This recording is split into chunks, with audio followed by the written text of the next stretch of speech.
تو ایک بات تو ہے کہ 5 نمازیں کبھی معاف نہیں ہیں. اللہ کے یہاں نہیں پوچھا جائے گا عرس کیا تھا کہ نہیں. یہاں ہیں اتنے سارے مولانا, ذرا بتاؤ میں کوئی مجھے.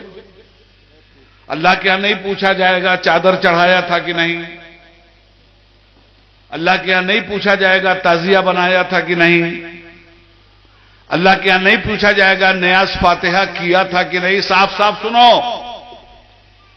اور میں سنی ابن سنی بول رہا ہوں, ٹنی والا کام نہیں, سنی والا کام.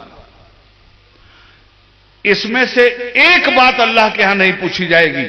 خواجہ صاحب کے ہاں کتنے بار گئے تھے, کبھی نہیں پوچھا جائے گا. تعزیہ بنایا تھا کہ نہیں بنایا تھا, نہیں پوچھا جائے گا. ہاں یہ ضرور ہوگا کہ یہ کام تمہارا اچھا تھا کہ برا, اسی پہ تمہارے اعمال کی جزا سزا طے کر دی جائے گی. عرس میں نگاڑا بجایا تھا کہ نہیں, نہیں پوچھا جائے گا. ایک مزار پہ ایک چادر چڑھایا تھا یا 1000, بالکل نہیں پوچھا جائے گا. پیر صاحب کا ہاتھ پیر چوما تھا کہ نہیں, بالکل نہیں پوچھا جائے گا. ان کو نذرانہ شکرانہ دے کے راضی کیا تھا کہ نہیں, بالکل نہیں پوچھا جائے گا. تو پھر پوچھا کیا جائے گا؟ روز محشر کی جاں گداز بود, اولی پرش سے نماز بود. پوچھا جائے گا تو یہ پوچھا جائے گا تم نے نماز پڑھا تھا یا نہیں, اور جزا سزا اس پہ طے ہو. جان پگھلتی ہوگی, سورج سوا نیزے پہ ہوگا, سایہ رحمت کے علاوہ کوئی سایہ نہیں ہوگا. ماں بیٹی کو نہیں پہچان رہی ہوگی, بیٹی ماں کو نہیں پہچان رہی ہوگی, باپ بیٹے کو نہیں پہچان رہا ہوگا, بیٹا باپ کو نہیں پہچان رہا ہوگا. نفسی نفسی کا عالم ہوگا. انبیاء کرام کا عالم یہ ہے کہ خدا کے سامنے جانے کے لیے لرز رہے ہوں گے. کتنا بڑا کلیجہ ہے ہماری اس امت کا.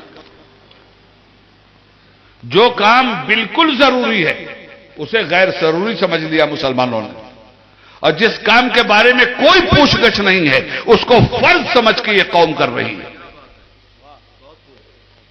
اور جن لوگوں نے اپنے دین کو کھیل اور تماشا بنا رکھا ہے اور دنیا کی زندگی نے ان کو دھوکے میں ڈال رکھا ہے, ان سے کچھ کام نہ رکھو. ہاں, اس قرآن کے ذریعے سے نصیحت کرتے رہو تاکہ قیامت کے دن کوئی اپنے اعمال کی سزا میں ہلاکت میں نہ ڈالا جائے. اس روز اللہ کے سوا نہ تو کوئی اس کا دوست ہوگا اور نہ سفارش کرنے والا, اور اگر وہ ہر چیز جو روئے زمین پر ہے بطور معاوضہ دینا چاہے تو وہ اس سے قبول نہ ہو. یہی لوگ ہیں کہ اپنے اعمال کے وبال میں ہلاکت میں ڈالے گئے. سو ان کے لیے پینے کو کھولتا ہوا پانی اور دکھ دینے والا عذاب ہے, اس لیے کہ کفر کرتے تھے.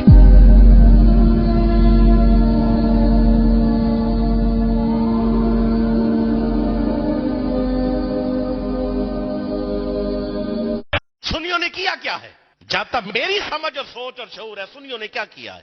ختم پڑھے, بس ختم پڑھو. ادھر مر گئے تو ختم پڑھو, ادھر مر گئے ختم پڑھو, ادھر مر گیا ختم پڑھو. بس 11ویں پڑھی ہیں ساری زندگی, 12ویں شریف میں اور جو ہے نا میلاد پاک کے جلسے کیے. بس ان کا کوئی کام, حلوہ کھاؤ, بریانی کھاؤ, امت نعیم میں چکی جاؤ, بے عمل کری جاؤ, اور مفت دیا ٹکٹا لاؤ تے جنت دیو. گرا دیا تھا انہوں نے بالکل. ہمیں پتہ